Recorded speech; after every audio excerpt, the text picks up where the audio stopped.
તો next question, ગુજરાતમાં માધવપુરનો મેળો ક્યાં થાય છે, ક્યારે થાય છે?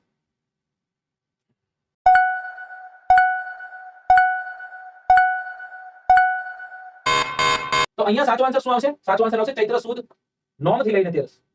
માધવપુરનો મેળો આમ જોઈએ તો આને કહેવાય છે રૂપનો મેળો. કેનો મેળો કહેવાય છે? રૂપનો મેળો. હા, એ માધવપુરનો માંડવો જાદવપુરની જાન પરણે રાણી રૂકમણી ત્યાં વરદુલા ભગવાન. એક મહિનો છે જેને આપણે ચૈત્ર મહિનો કહીએ છીએ. ચૈત્ર મહિનાના સુદ પક્ષની એકમને પડવો કહીએ છીએ. ચૈત્ર સુદ એકમથી લઈને નોમ સુધી નવરાત્રી આવે છે, ચૈત્રની નવરાત્રી. અને એ ચૈત્ર સુદ નોમ એટલે નવરાત્રીનો છેલ્લો દિવસ ને આ દિવસે ભગવાન રામનો જન્મ થયો હતો એટલે રામ જન્મોત્સવ છે, રામનવમી ઉજવવામાં આવે છે. આ રામનવમી થી લઈને 13 સુધી એટલે કે 5 દિવસ સુધી આ મેળાનું આયોજન થાય. હજી 2 દિવસ આગળ આવી જાય પૂનમ આવી જાય અને આ પૂનમના દિવસે જન્મ થાય છે હનુમાનજીનો.